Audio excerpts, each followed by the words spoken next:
It's still strange seeing you with the 49ers. And, you know, Yeah, I remember some people when the 49ers traded Montana, Kansas City, I said, it's just not just weird. right. But, you know, you've been smack dab in the middle of the 49ers Seahawks rivalry for so many years. Right.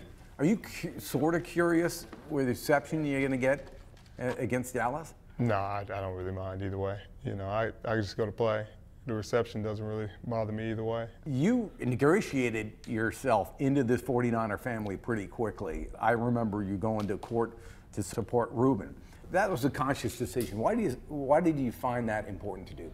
Well, like I said before, he didn't have a lot of family out here. You know, there wasn't a lot of teammates out here supporting him. I think he kind of felt like he was on the island by himself, and you know, myself and Jaquaski Tart wanted to go to support him, you know, show him that he had people in his corner.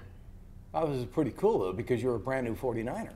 Right, but I'm still a teammate. You know, I still had conversations with him. You know, we had been hanging out, we had been talking in the locker room, and I knew he was a good kid. I had heard through the grapevine, and obviously we had conversations in the locker room. So it was important for me important for our relationship to make sure he understood that I was there for him. So you bring a certain amount of support to the football team immediately, and I've read the word swagger. And the second I heard the word swagger, it was got to be Richard Sherman, right? Well, I guess, you know, I just play the game. I play hard, and I play it in with a certain intensity and a certain attitude. And I think there are a lot of guys that share my enthusiasm on this defense. We did talk about it today. I mean, it kind of make him seem old. But I mean, he's still young. He got a lot left in him. So here we go. Yeah, we might revise his nickname to something else.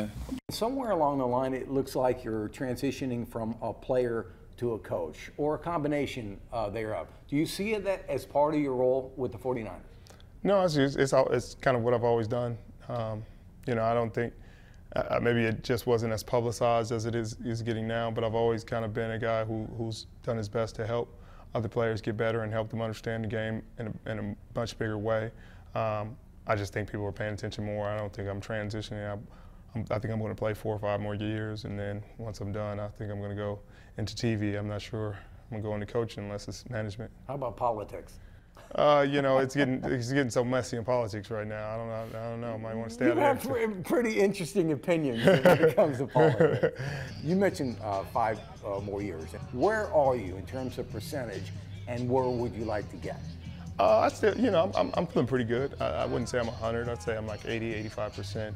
You know, just because I'm going through practice, you know, dealing with the muscle fatigue in terms of the injury, it's 100% healed. You know, my body is healed. It's just, you know, when you haven't played football for 8 months, it's going to take time for your body to get back. Obviously, Jimmy G took the world by storm here in Northern California and certainly the Bay Area. What's your impressions of him? Because it seems like it's a daily soap opera. You know, he beat you on a go route, Marquise did with Garoppolo on Sunday. You had a pickoff yesterday. What's it like playing against that quarterback, and what do you see in that quarterback? He has a great feel for the game. He has a great feel for the game, a great feel and great touch on his passes.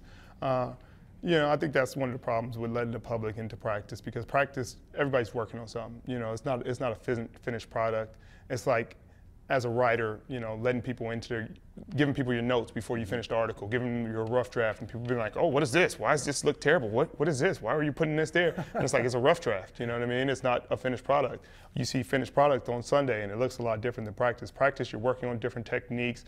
You know, to the outside world, it's like, hey, why is he jumping this way? Or why is he doing this? Or why is he throwing the ball there? It's like he's working on his timing. He's working on placement. He's placing the ball in different spots and seeing how the defender reacts. And I think that's the part where fans get a little lost in practice reps. You know, whether good or bad, they have no idea what these kids are working on. But what do you think about Garoppolo, the quarterback? He's a good player. You know, I think he showed it last year, winning 5 ball games.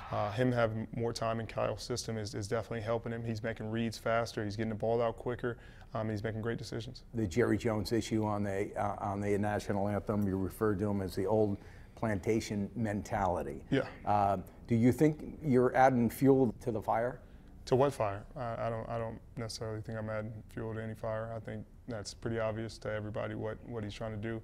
Everybody's like, you know, at first it was like players follow the rules, but now the rules changed, and now people are saying, hey, well, you got to do what your owner says. But it's like the rules say that you can stay in the locker room if you want.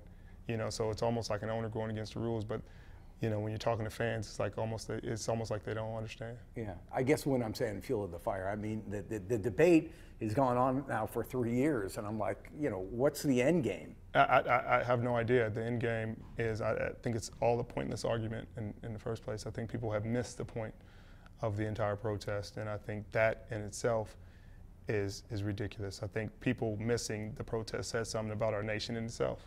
What's the ultimate solution? I have no idea. I have no idea. I guess the ultimate solution is to end racism and treat everybody equally. That'd be great.